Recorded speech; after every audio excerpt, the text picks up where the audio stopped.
Assalamu alaikum wa rahmatullahi wa barakatuhu. My name is Robert from Islam for Europeans.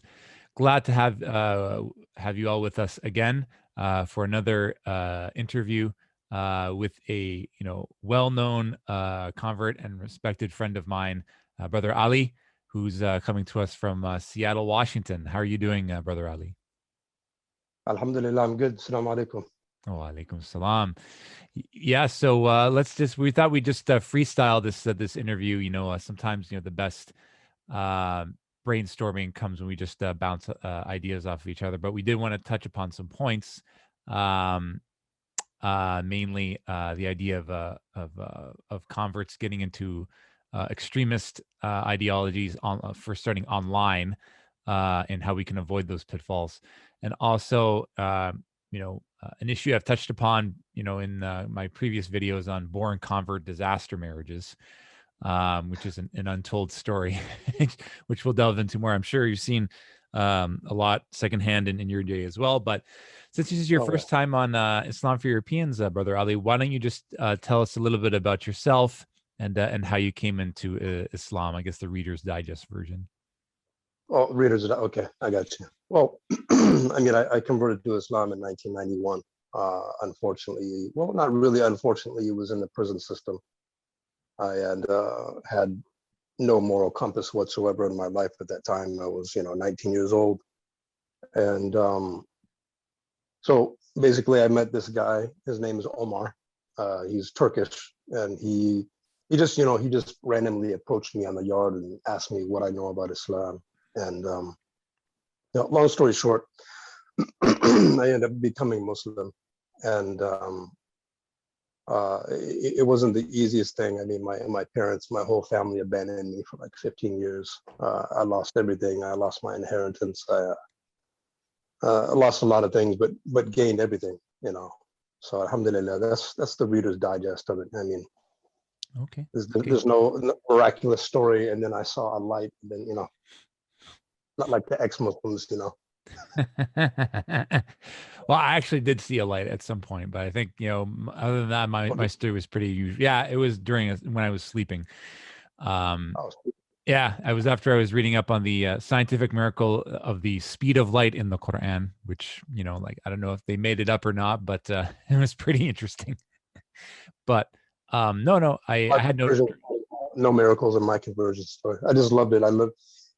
Islam was something that I always wished that Christianity was, and it gave me the proof that I needed. Wherein, when I was a Christian, I was just told you got to have faith, and that's all there is to it, and believe in Jesus. That He died for your sins, and end of the story.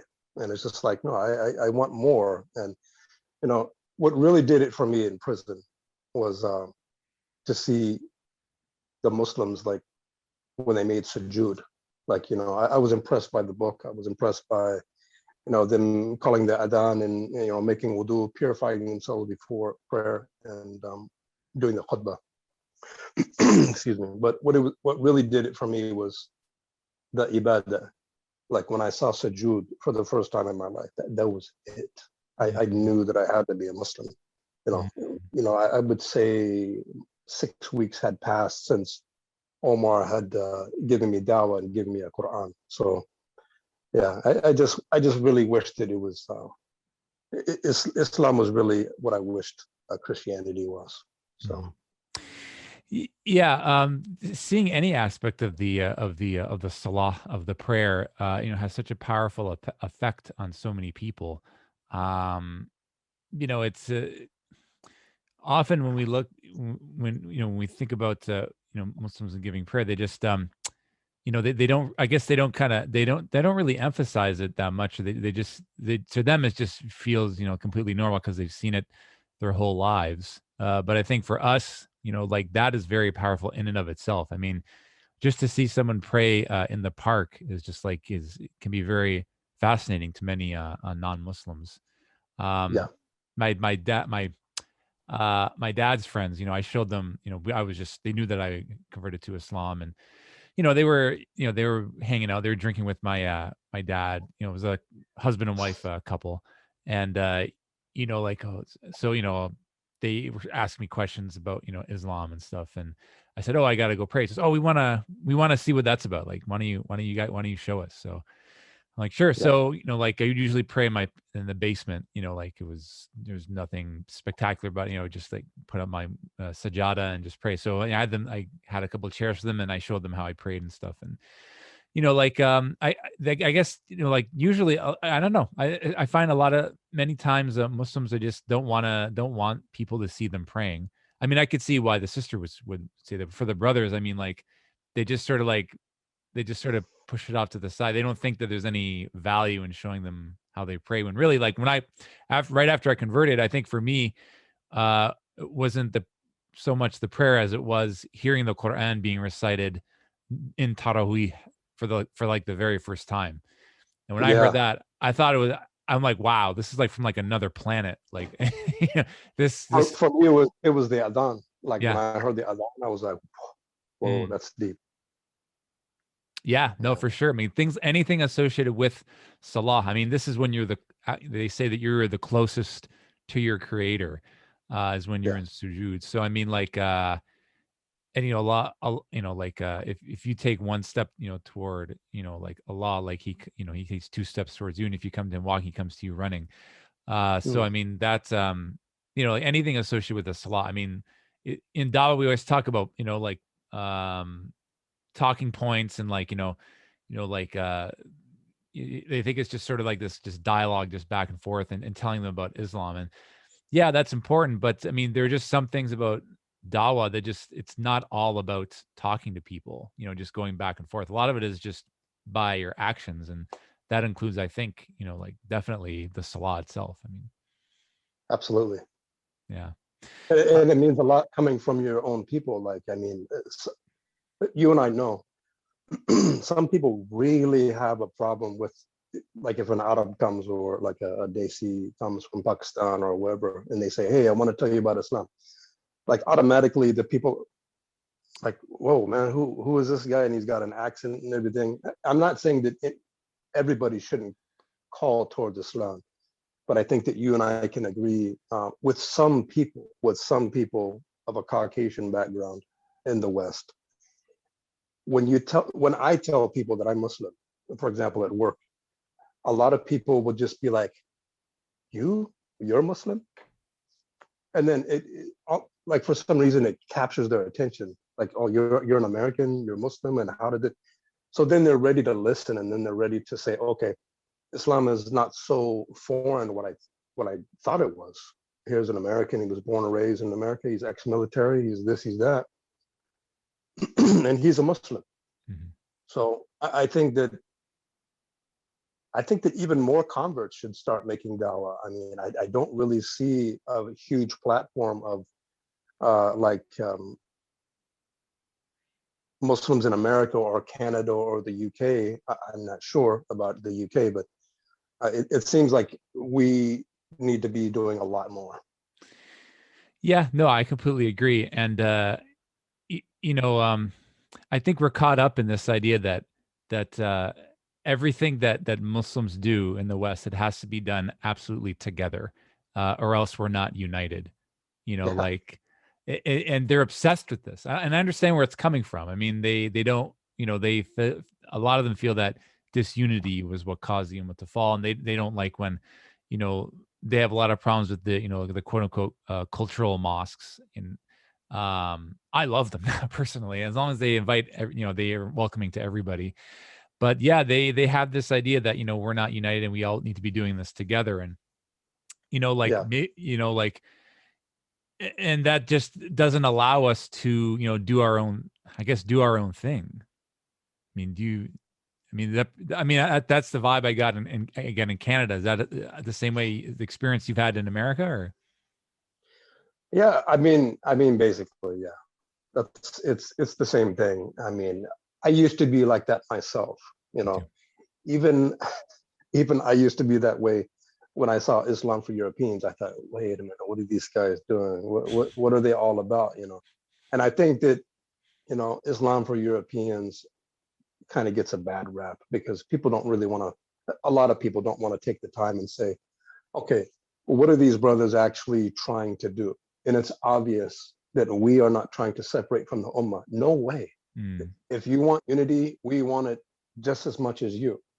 We don't want to break away from the Ummah. There's no success in that, and that's not even our intention to do that. You know, I was thinking about it last night before we got on about how the African American Muslim community must have looked, let's say 50 years ago. Did the Arabs and the Pakistanis and the Desis, did they say the same thing? What are these black brothers doing? What are these African Americans doing? Are they breaking away from the Ummah? Hold on. Is this black nationalism? Well, okay, what's going on? Whoa, don't you want to be a Muslim anymore? Don't you want to unite anymore? And no, that wasn't, of course, it was not their intention at that time. They needed to, they needed to unite their own community. They needed to rise up in their own way. Islam gave them the moral compass to go forward and show them how to do it. And I see absolutely nothing wrong with African Americans getting together in their own communities in a predominant masjid where they have African Americans. I think it's beautiful. I think it's beautiful that there's Islam for Spanish, Islam for Spanish. Islam in Spanish. Islam in Spanish. I have it on my own server. I don't know if I could talk about my server on my Discord, but I have it myself. I have a whole section dedicated to Islam in Spanish. I think, it sounds cliche, but I think that our, being diverse, that's what unites us in the first place. We all can't be the same. We're not the same. We do not come from the same backgrounds. And we need to really appreciate that.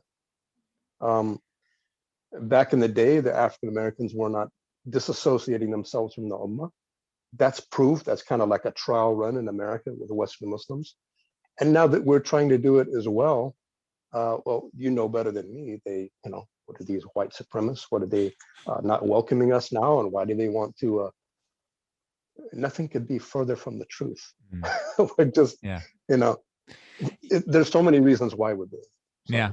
No. I mean, for the most part, people have been very supportive. They're starting to come around to the idea. They see that, this group was not meant to divide, but rather to call our own people to Islam.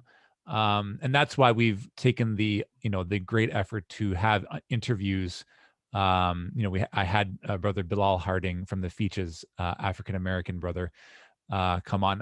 He interviewed me on the Features. So we each did an interview for our own, each other's channels. So hopefully and I told them, we want constant feedback from the African-American Muslim community. So that way, we're doing things the right way. And that's why I had Ismail Kamdar from, the South African brother on. You probably saw that. I love that. Oh, I love his. Yeah. And, he's the pioneer, because when I heard his video on Urf, which should have way more views than what it has. The work that he did in South Africa and bringing the Zulus and the Xhosa to Islam, is a good model. It's perfect because that's major. That's major. Yeah, that's major. Yeah, like he showed me the video with the Zulu nasheeds, and I was just like, wow, that's very cool. And and I saw a video of like a group of Zulu Muslims having their own nasheeds, I think on Eid, and they had their own clothing, but they Islamified it. So that's I think that's a good balance. Like you said, we all come from different backgrounds. Yeah. I mean, as in the video, I have my Viking ship. This is my heritage over here. That's awesome. I also have a Moroccan lantern, above it. I have the Kaaba picture right there. I have Arabic books and everything. It doesn't really matter. Being your culture. I mean, as long as it doesn't, go head to head with Islam.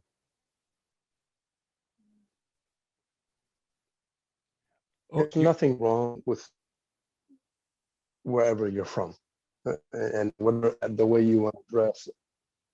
Sorry? I think you broke up on me for a little bit, Brother Ali. Can you hear me? I hear you, yes. Oh, you're back. Okay, yeah. Could you repeat what you just said? Can you hear me now? I said, well, do you hear me? Yeah, I can hear you now. Yeah, go ahead. Okay, I was saying that there's nothing wrong with culture as long as it doesn't go head to head with Islam and doesn't oppose Islam.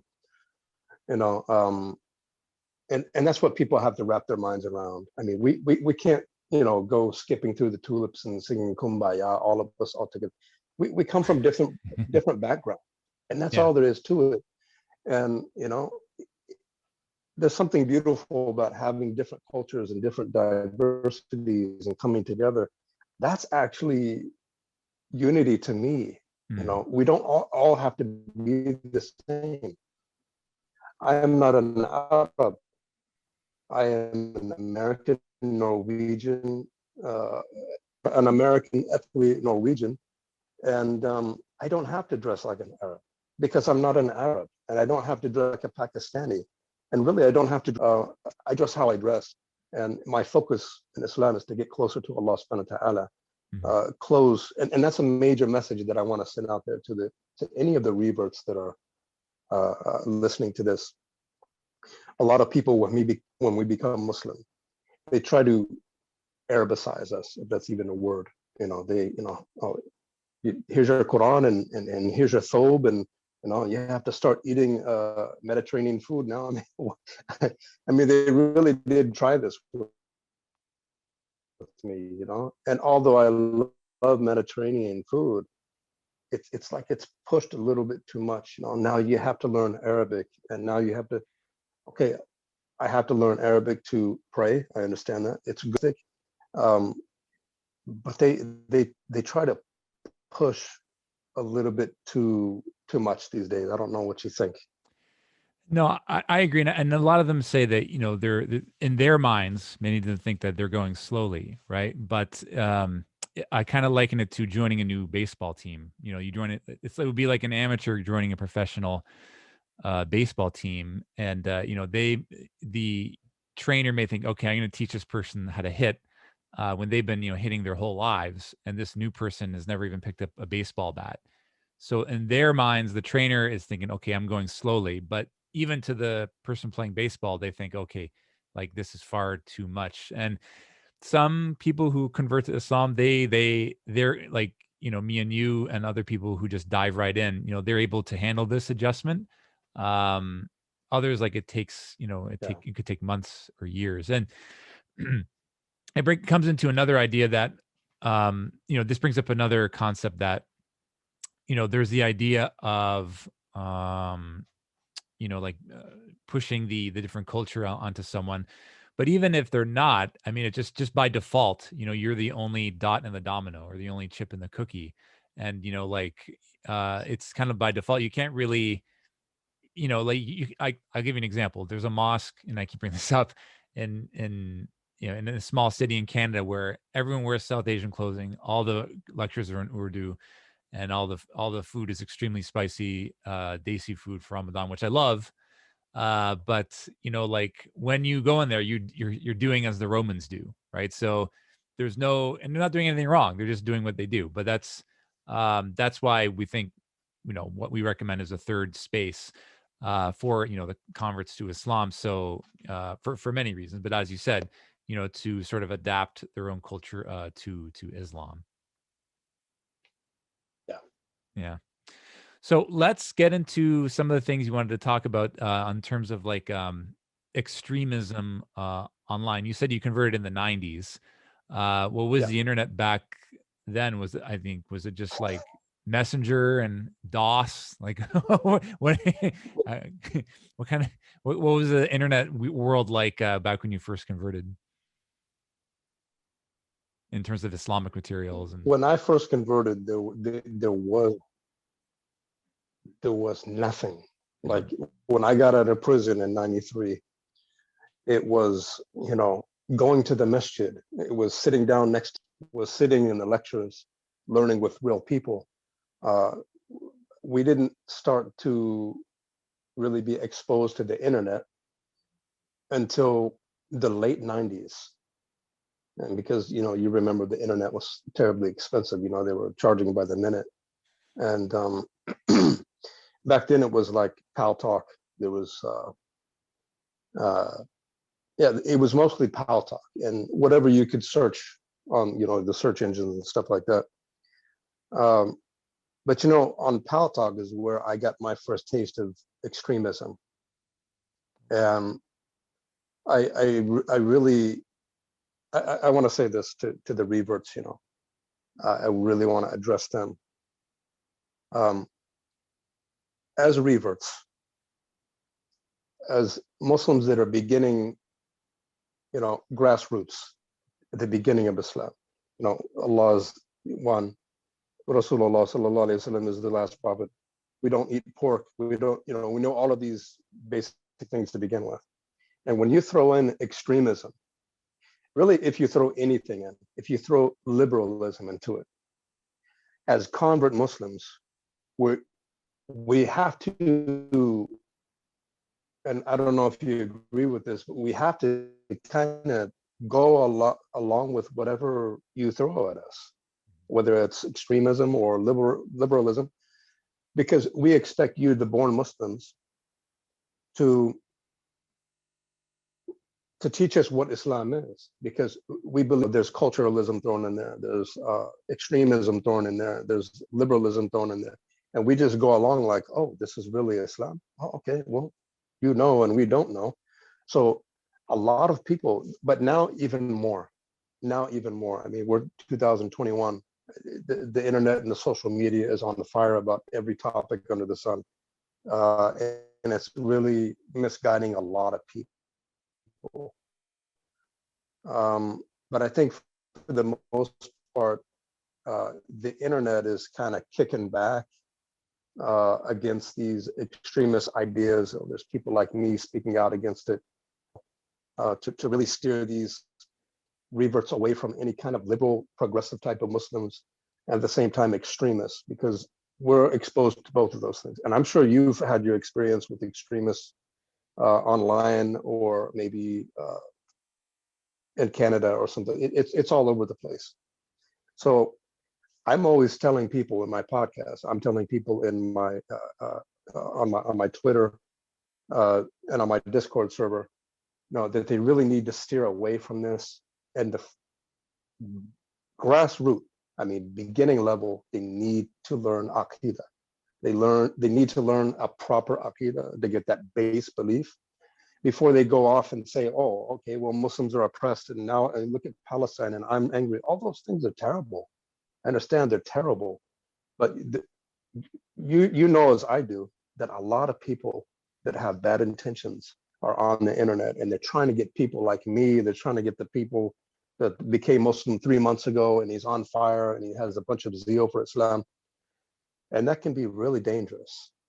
That can be really, really dangerous for reverts. No, I agree. Like there's different levels of this. I mean, I never ran into, people who are like, oh yeah, to join like a terrorist group or anything like that. But on lower levels, you see a lot of Muslims getting into, like activism, which is important. I mean, it's important to highlight what's going on in the Muslim world. Um, but and this occurs a lot too in university level. Like, like you see a lot of flyers everywhere, and Muslims getting involved with protest groups and everything. And, like I said, it's important to highlight those things, because, we want to pray that these Muslims get, but it's completely, what I found is that many times it's completely devoid of spirituality. It's just about going to a protest, getting angry, screaming your lungs off, and missing Asr prayer. And like I saw this when I was doing my master's degree. Like, like a lot of Muslim youth, like they had a lot of anger at the system. They're like, and it really, like they were just, and to them, like religion was secondhand. It was almost like practice and belief took a back seat to what they were trying to do, to the point that they were be arguing with people while the adhan was being called. They would have a vigil. Hundreds of Muslims would have a vigil for an unfortunate attack that would happen to a Muslim couple domestically. And then right after that would be Asr Yeah. prayer, and you would see like 2-3 people, like where do people go? Like and a lot of, even converts, they'll convert and they'll get their experience of how to practice Islam and Aqidah from the mosque, maybe 1 or 2 times, but most of their interactions are with, like the Muslim youth at universities, and they're not really practicing that much at all. And, like, um, that's one aspect, I guess. Like extreme, is would you label it that as extreme?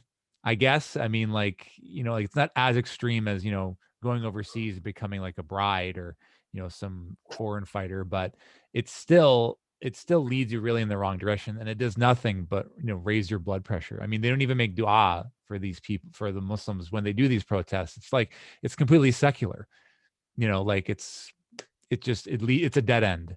And, Yeah. if that's when you're first starting out Islam, and that's going to be your experience of being a Muslim, I mean, it's not really what we need. It's important to know, yeah, we make dua that, the Uyghurs and the Palestinians and the Rohingya Muslims and all the oppressed Muslims around the world are they have freedom and security. But I don't think this is the way to do it. Like, especially for young Muslims like this. Would you agree? Did you see a lot of that, Islam or? is, Yeah. yeah, of course, of Yeah. course. I mean, I see it. Um, I don't know if I see it as an extremism. I see it as a misguidance, because, you know, like you said, there's a lot of people, okay, that would think, okay, now I'm Muslim, now what do I do? Okay, oh, these guys are screaming at a protest, and about Palestine and the Rohingya. Okay, and like you said, they're spiritually devoid. And if you said, do you know any proper Aqidah, they would think that like it's a mixed martial art, like a martial art, a new martial art or something. What's Aqidah? How do I learn it? Is it it's basic belief, And this is a problem. I don't know if it's extremism, but it's definitely a problem where, and this is why, through my experiences, a lot of people have left Islam because they come in with the beautiful tawheed. They believe in Allah and they're on fire, and they're like, mashallah, I'm a Muslim now, I'm cleaning up my life, I'm doing this and that. But then they fall off the cliff because nobody teaches them anything, and they don't get closer to Allah subhanahu wa ta'ala, which is it's the whole thing. Mhm. To really get close to Allah subhanahu wa ta'ala, clean up your life, your mannerisms and everything. Yeah, they go to these protests, and they yell and scream and wave their fist, and then when you tell them to pray, they don't even know how to make wudu, hardly. I mean, reverse especially, you have to go one by one. We really have to, and I found this true for myself. I had to go back to the beginning and learn the basics about Aqidah, because a lot of people just get, pulled over here and pulled over there with that group, or this particular mindset over here. And a lot of us, I think we have to unlearn all the unnecessary stuff that we have learned as reverts, even born Muslims, and go back to the basics. That's what I think. I don't know if it's extremism, but it's definitely a misguidance on the part of, in this situation, born Muslims. Yeah, I don't know if there's like a proper term for it. I don't know. I guess you could call it more of like a protest culture. Um, yeah, but then the other side of that is, and another reason why, converts, they kind of get, like they feel that they're kind of not welcome, is that, a lot of these Muslims are just not, that they're hanging out with, or, being interacting with online, are really not practicing at all, like I said. And like and I could see their point. They don't want us speaking on their behalf, because a lot of these white liberal I was just converts. going to say that. I was just going to say that. We speak out against the Palestinian oppression. The Palestinians say, "Who's this white person telling us about this and that?" You've seen it online. I have, and and that's kind of the, like I see these white converts trying to fit in with this crowd, and like they'll do what it takes to try to like fit in by repeating the same mantras and repeating the same thing, and then when they offer their 2 cents, if they diverge from that, um you know like um the, that mentality, even just a little bit, that's when the other crowd may get like really offended by that.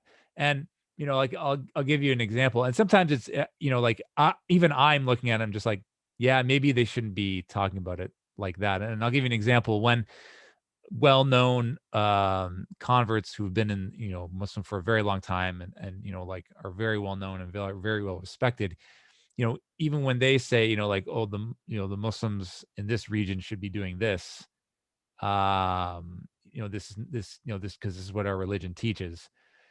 In one sense, they may be correct because, they study the Hadith and Quran very well, but in another sense, it can come off as kind of, I guess, callous to the people who are actually going through that, because we don't know what their experiences has been like. It would be like if they told us, like if they told like a recent woman who converted to Islam, like, oh, you should be wearing hijab, when they don't realize that woman has been kicked out by her family for even saying that she's Muslim.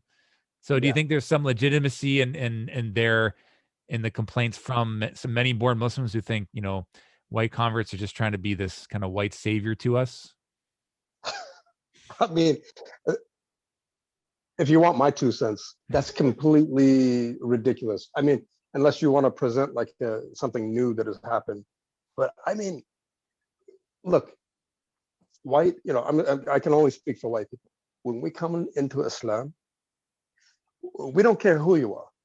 If there's an injustice in Pakistan, we, you know, we're gonna do our best to speak out against it. If there's an injustice in Yugoslavia, it's gonna be the same thing. Um, we don't really hold on to like a nationalistic type of thing like other people do. If you're our brother, you're our brother, and that's it. We Mhm. don't care. We're gonna speak up for the underdog. I know I do. No matter where they're from, even non-Muslims. I mean, I'm for the people that are getting oppressed, and I'm gonna speak. Right. Though if it's actually the Muslims doing the injustice though? I mean, or not following the sun in that regard. Then I think you're on, I don't know. It's just, I feel like they're on thin ice a lot. And a lot of these converts who are getting into the, like trying to fit in by becoming this kind of white liberal savior, like it just, I don't know, like they just, Some do. I mean, I get kind of cringy on that as well. I mean, I haven't seen any new cases before, but like I know what you mean. There are those type of people that are out there, white converts that think that everybody should listen to me. I've been a Muslim for a year and now I know everything. And a lot of the born Muslims, they push people like this up to the front for some reason. Like I don't get it. I mean, he doesn't know his aqidah, he doesn't know fiqh. The guy's been Muslim for a year, and automatically you're looking up to him. I mean, I think we as a people, meaning Caucasians, we really need to humble ourselves and latch ourselves to living teachers that can really show us the way instead of fitting in. Like I understand a lot of people that convert to Islam, they lose their family and they're looking for that community type of connection that they can bond to. Um, but this is not the main reason that I came to Islam. Mhm. I could exist as a Muslim by myself in a mountain with no neighbors around, and I never saw anybody for 20 years. I could die like this. It doesn't matter to me. But a lot of other people, they need this type of community. You know what I'm saying? So yeah, I get what you're saying. There are those type of people out there. Uh, yeah, what can I say? We really need to humble ourselves and get to learning. yeah, no, I agree. Um, One thing you just said, I just want to touch on a little bit is like, I don't know, I kind of see us who converted to Islam, who've been around for a very long time, as kind of like, these we have the responsibility of giving dawah to our people. But a lot of them, I don't think, I think you probably know people who, they find Islam interesting, and it's things like, it looks like it something that they could follow if the conditions were right.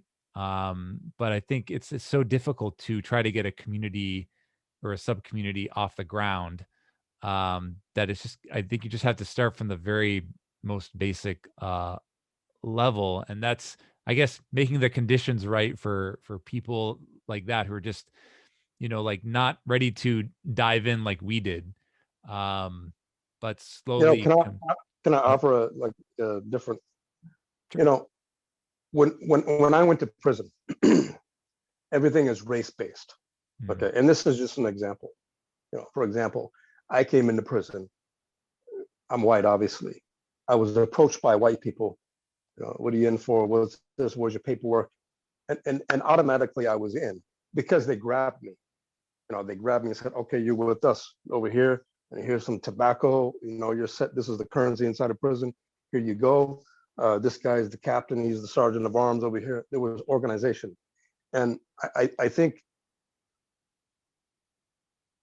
what we were talking about, like if you look at it as and like, oh, we need this big community to begin with, and what's the way forward? We don't have our own masajid, we don't have our own community centers as Caucasians, but we can do exactly like they did to me in prison. We can be inside of the masjid, and when you see like an American brother, grab him. Hey man, salam alaikum. What's going on, man? How's your family taking this? I know what's going on. Uh, I can go and talk to your family, possibly invite them over. We're going to have a barbecue this Saturday. And so we grab them and we take them under our wings immediately. mm, I think especially women, convert women, because I mean, you and I talked about this before the show. My God, I mean, as soon as there's like a convert sister that converted to Islam, before she says Ashhadu anna Muhammad Rasulullah, she's got like 20 marriage proposals. I mean, this is overwhelming, and a lot of the times a woman she's lost her family. She has nowhere to go. She's homeless. And a lot of people know this and they try to victimize sisters like that. And or that's, yeah, or they're already dating a Muslim man to begin with, which is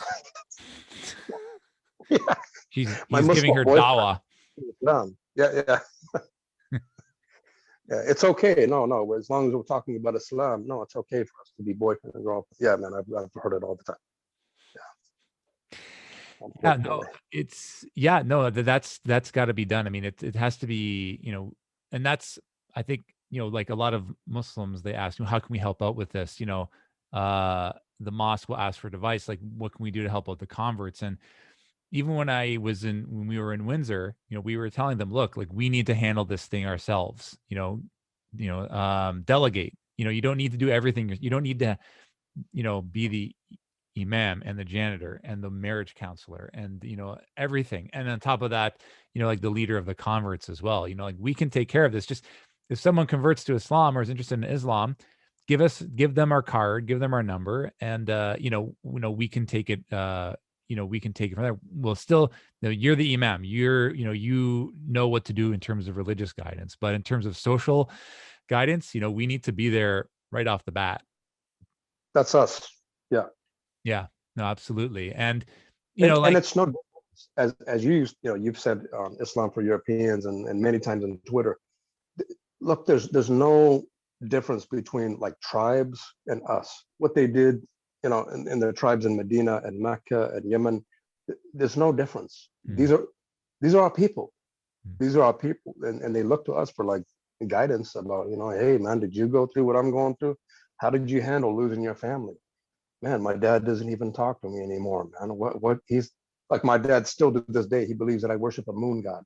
I mean, still to this day, 30 years so, later, yeah. there's some things that you can remedy and there's some things that you can't.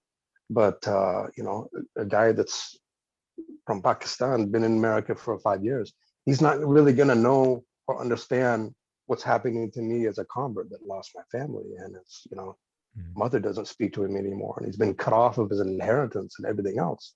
mm, He's not going to know, but you and I do though. And that's why we need to grab these brothers and say, hey man, don't worry. We're mhm, going to, I got your back now, mhm. and take this slow, one by one. And if it's a convert from any walk of life, meaning we will do what we can to help. I mean, like some of the, when we're first starting out, the resources are going to be very limited. If it's an African American or Latino or Chinese brother, yeah, absolutely, nothing wrong with that. Yeah, We're but grabbing them. We're grabbing yeah, them. Yeah. exactly. I mean, like we still want to encourage them to, keep the good things in their culture. I mean, but that would be the only, difference, I think. But yeah, like in terms of that, we should grab them and just say, look, but okay, so we want to talk about the sisters as well. Yeah, you've seen a lot of sisters get into marriages that probably didn't work out, and like it's the things as a Muslim community, we kind of sweep this under the rug. But why do you I guess we can write a book about this, but like briefly explain, like why you think this is, and what do you think the remedy would be for that? Why is because these sisters are so vulnerable. They're so vulnerable. They've lost their family. They don't know where to go. They're at a friend's house over here. They're at Fatima's house now staying, but Fatima can only let her stay there for 2 weeks. And so she has this, oh my God, what am I going to do? Oh my God, what am I going to do? And then, Prince Ali comes into the scene and says, I know Arabic, and I was born a Muslim, and I'm from Saudi Arabia, and I'm from here and there. And I have a house, and, but the thing is, and I want to talk to you, and no, I don't need to talk to your father or anything, or respect your family and ask permission. So the standard is a lot lower, I think. And even within like our own people, like, they look at maybe like Rohingya on a lower level, this is, people are not, the bottom line is people are not treating these sisters like their own sisters, like their own blood sisters. Um, and I think that if you really wanted to help, like these brothers really, really want to help. Oh, sister, I got your back. I got your back. Pack your bags and come live with me. It's okay. It's okay. If you really wanted to help her, it seems like you should get together with the brothers and get her a hotel for a few nights. Figure out a more long-term housing situation for the sister, so she wasn't so pressured into doing what she does. Mhm. I've seen it happen, Robert. I've seen I know three offhand that have just said, "Oh my God, Prince Ali, he knows Arabic, and because he knows Arabic, I'm gonna know everything about Islam now, and wow, I can dress like in the hijab, and I can do this and that," and they just burn out. And then the guy, some of them are just like, yeah, I'm done with you, and I could never. My mom's not gonna let me marry you anyway, so yeah, go. I'll drop you off at the mosque with your bags. I've seen it 3 times Mm. in the 30 years that I've been Muslim. And the sisters, God, they were even in a worse situation than when they first became Muslim. Now they got, maybe she was pregnant. Now they got kids. Now she doesn't know where to go. I've dealt with cases where they were abused. They come into the masjid with black eyes and stuff, for God's sake, and crying. And we had to we didn't know what to do. We put them up for a couple of weeks in a hotel. But then for a longer term housing situation, they had to go to the shelters. They had to go to the shelters, because those were the only resources at that time. And so I think that the convert women really need to be observed.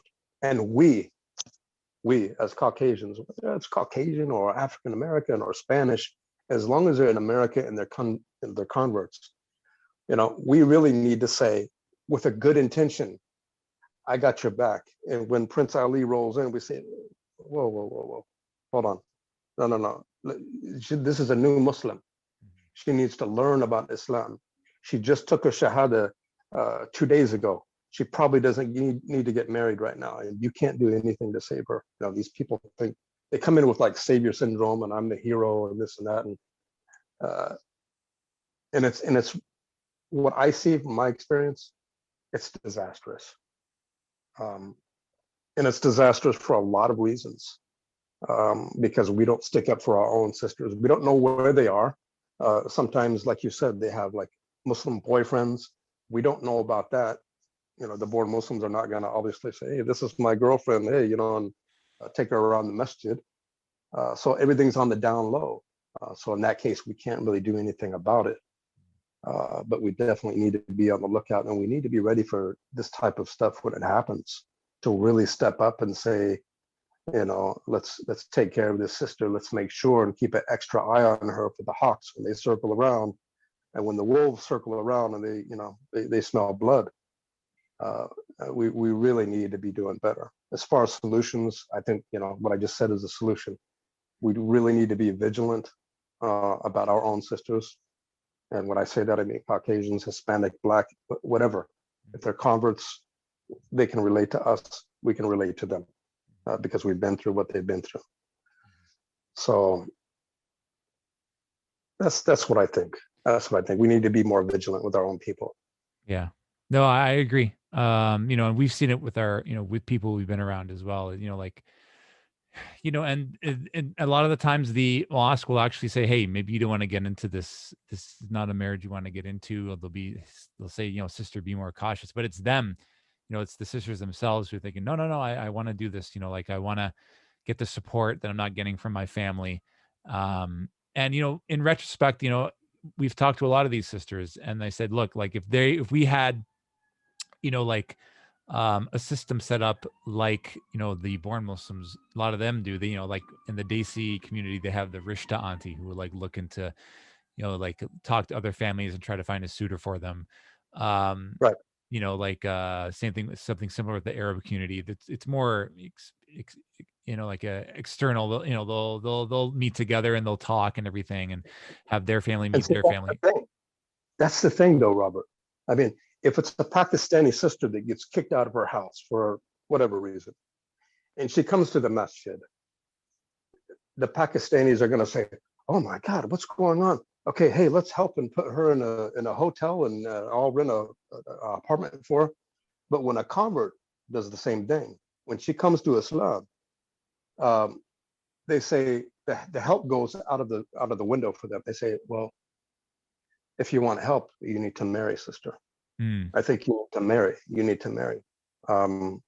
Because the masjid funds are depleted, and we really can't do too much to help. We can show you to the shelter, and but if you really want help, you need to marry. Okay, and so she's pressured, and African American, white, Hispanic, all of them are pressured automatically. It's you probably know what I'm saying. Like it's their go-to solution. Yeah. Yeah, it was an Arab, if it was a Pakistani, it was an Indian. Oh my God, the whole community will. Let's get her a hotel right now, and there's no marriage proposals because I might know this family, or I can't disrespect my own culture of women or my own ethnic background or whatever. But when it comes to a white sister, hey, you can't do anything except if you marry. That's just wrong. Yeah, that's so wrong. Yeah, I mean, I don't want to. Think that they're doing, me personally, I don't want to say they're doing anything wrong per se. It's just that they don't understand that, because as soon as they come in, they think, okay, this is going to be the solution because she doesn't have a Muslim family. So our go-to solution is to get them a Muslim family. Whereas for a lot of sisters in born Muslim families, they think, okay, they already have Muslim aunts and uncles and, brothers and sisters and stuff. So they already have this network already. But not to say that they don't go through really difficult situations, because I've seen it myself. Even born Muslims they get into like arranged marriages and forced marriages, and that's really I can't imagine how difficult that would be as well. But I think it's just they don't understand that this solution is not the way it's not effective, because they don't see the effects of it until maybe weeks, months, years down the road. So, and that makes it even more complicated. So yeah, I agree, but I agree with you that definitely they're placed in a very vulnerable position. And for a lot of like we said before, it's a selection bias, because a lot of the good brothers are already taken. They're already, and normally the good brothers, the process they normally follow is they get their family to look into to finding a spouse for them. So they're already staying within the marriage network, and that siphons off a lot of the good brothers already. And then on top of that, like you don't have a Muslim family, so in their minds, they think if something happens or if a divorce occurs, it's not a big deal. No one, her family doesn't know anyone in the Muslim community. It's going to have there's going to be no negative effects that'll happen to my family. Whereas if they were to do that to a born Muslim sister, like you could have like 5, Muslim cousins ready to beat the crap out of you, or like Yeah, the females in that family could ruin the reputation of that family, and that's why they exactly just don't right. go there. Exactly right. And we've actually dealt with that a long time ago. It was like 20 years ago. But actually, Arab sisters, like a sister from Morocco, was abused by her husband, and she heard about a strong community where we were on 23rd and Union, and she came, oh, my husband beat me, and she was, blood from her lip, and she had been abused, obviously. And so about 5 brothers have, got in a car, and we knocked on the door, and we Yeah. had to do that twice. Mm. We had to do that twice with different, and this is not a white sister. This I want everybody to know that we're not looking out for our own people only. No. This was a Moroccan sister, and the other one was Arab as well. Um, Abuse is abuse, and Mm. we have to take it upon ourselves. We are the big brothers, and so we knocked on his door and we said, "Hey, man, we heard what you did with our sister, man." And because she didn't have anybody either, she had no family members in America to stick up for her, and Mm. so we took that upon ourselves, and we said, if you ever lay a hand on her again, that's the end of you, man. That's the end of you. We are her brothers, and we'll roll you up, man, for real. Oh, astaghfirullah, astaghfirullah. Yeah, you say astaghfirullah. When you get mad, learn how to deal with your wife. You don't beat our sister. You understand? And he was real clear on it, and nothing ever happened again, and it was handled. So Mm. yeah, we need to be more vigilant like that, with our own sisters, with any sister, you know. Mhm. Mhm. Yeah, Well, yeah, I mean, I wish I was that brave. I mean, like may Allah help me in, becoming more of a person that can be that. But it's great that the brothers, they have the, like the strength and the courage to stand up to people like that. Like one day, inshallah, maybe if push comes to shove. But I've never been in a fight myself. I mean, um, but no, and that's great work. I mean, it needs to be done. I mean, mashallah, that's awesome. So let's see, how much are we in, like an hour into this, or how long did you want to go, Brother Ali? 7:23. It's been well, about, it's up to you. I'm down for the cause. Whatever you want to do, however long you want to go. yeah. Let's talk for a few more minutes. In terms of getting more, I guess, because Islam for Europeans, it's growing steadily. Like the idea, it's gaining ground and everything. Um, but in future, we want to look at future directions, and I guess convincing people who like who are kind of either on the fence, or maybe they're coming from a more left wing background, who don't see the utility in it. I'm trying to find points in which this is important, because a lot of people think like only like nationalists are going to be like like drawn to Islam for Europeans, which they are. But that's a problem in and of itself, because we have to be clear that we are calling to Islam. We're not calling to like sort of this hybrid Muslim white nationalism. uh but also on the left, like there's points in which there's benefit for people who come from a more progressive background, in that you want us to give dawah to our own people. You don't want us to like speak on behalf of other Muslim sub communities. You don't want us to culturally appropriate. And often their complaint is, the reason why Muslims are oppressed is because they're 99% people of color in America. To which I would say, if that's the case, then the solution should be, what's the solution? More white Muslims. But Yeah, what we it's been difficult trying to gain support for more sisters. I don't know why and I don't know why that is. And also people from the left are trying. It's difficult to talk to these people, because like they can agree to like some of the points that I'm trying to make, but at the same time they get very easily offended. I don't know, like, should we even bother trying to focus on one particular aspect, or should you just be who we are and whoever wants to come in, they can join? I mean, in this day and age, I don't think, I mean, social media is the biggest proof of this. You can't please anybody. No. There's always going to be something. And the thing that I always say is this about when people say, oh, what do you mean Islam for Europeans? What, you know, is this the Fourth Reich? I mean, come on. I liken it to this. And my example is this. If I, a Norwegian American, went to Egypt and I purchased a masjid and I put in an American imam that did the khutbah in Alexandria, in Cairo, anywhere, in English. And then I had a committee, a board committee, all Americans, not one Egyptian. And if people wanted to ask about Islam inside of Egypt, like, you know, the media or some news cameras or whatever, I would say, oh, hey, local Muslims, well, let me speak. I represent you. I'm a Muslim here. I have my own, we have our own community, and I will speak for all of the Muslims. That wouldn't go down too well in Egypt. And you know, it doesn't go down well here in America either. And the line is so sensitive, though, to understand this. We really, really have to understand this.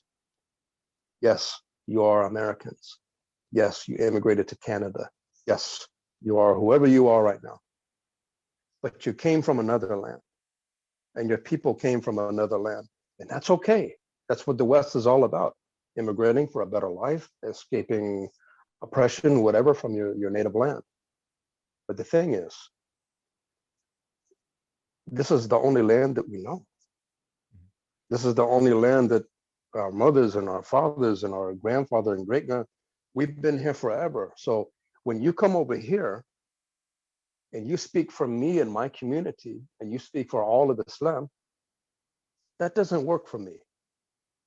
I think that converts in general are marginalized and pushed to the side, as we have no voice at all.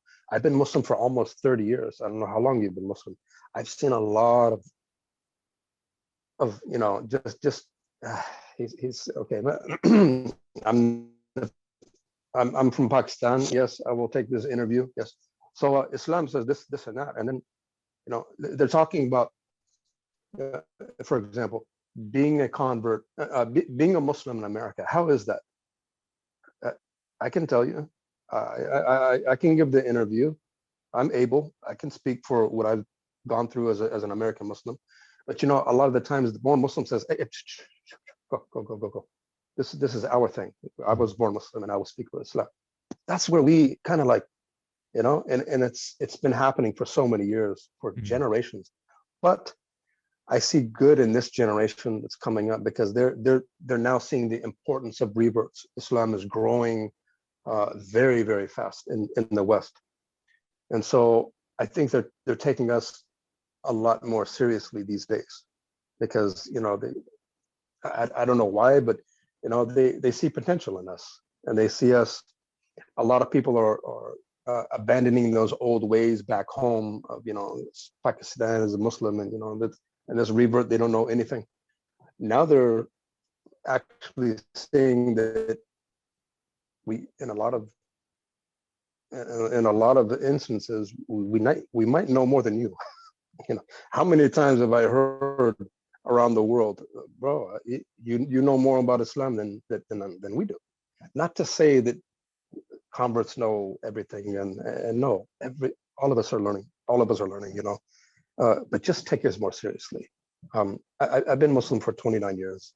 And, you know, I got asked like 10 years ago at the masjid if I wanted any free Islamic books, and if I had memorized Fatiha. You know, come on, Fatiha. Yeah. You know, I actually, you know, I've been to Egypt. I've actually formally learned Islam for, you know, a little bit. So I think that's another divide where there's some like tension between born Muslims and reverts. You know, maybe it's ignorance, maybe it's they really don't know us, maybe that we're new to the community, or whatever it is. But I think that we should take more time with each other, and that we should have way better manners with each other, and that reverts should never even be on social media. It can be really bad. Run away from social media as fast as you can, and go to your local masjid and learn Islam. In the age of COVID, that's easier said than done, but you're absolutely right. I mean, hopefully everything opens up very soon. But yeah, no, I agree with you with that, Brother Ali. I mean, like, I'm seeing with the new generation, hopefully, like, even to bring this idea to, the high schools, because, you have a lot of Muslims who are minority Muslim teenagers, and they're trying to, fit in. But maybe there are people in their teens, who, in high school who are interested in Islam, and, like, bringing this idea to them, I think would be a lot more appealing to them, because, that way, they could take care of that. I guess because it's going to occur at all ages. People are going to be interested in Islam. So hopefully the newer generation will, sort of run with this idea. But thank you so much for your time, Brother Ali. I think we'll cut it here. We did. I think it was pretty successful. I like the freestyle. What do you think? I think it went good. Yeah, I think it really went well. Alhamdulillah. It was good to talk to you in person too. And we finally got around to it. I know, like, it's been a while. We talked about this so long ago, but finally it happened. Alhamdulillah. Yeah, with clear video and everything. So in any case, just gonna wrap it up. Bismillah ar-Rahman ar-Rahim. Alhamdulillah Rabbil Alameen. As-salatu was-salam ala Rasulullah wa ahli tasbeen. Bismillah ar-Rahman ar-Rahim. Wal asr innal insana lafi khusr illa alladhina amanu wa amilu salihat wa tawasaw bil haqqi wa tawasaw bis sabr. Allah, please allow this video to be a source of goodness, and to help us help all the Muslims around the world, and help us with our cause, inshallah. I'm your host, Robert. Big thanks to Brother Ali from Seattle for talking with us today. Please subscribe to Islam for Europeans. Yes, our YouTube channel is up and running. We need more subscribers, and just tell everyone about it. And also our Twitter feeds. My Twitter is Robert of Canada, and Ali, yours is it just Maliki Clique, or you're at a Twitter? Maliki Clique. Click on Twitter. Yeah, you can find me, my podcast online, my Discord server, Dal Medina. Yeah. Awesome. Great. Okay, well, we'll cut it off for today. I'm your host, Robert, with Ali. Assalamu alaikum wa rahmatullahi wa barakatuh. Have a good night. Wa alaikum salam wa rahmatullahi wa barakatuh.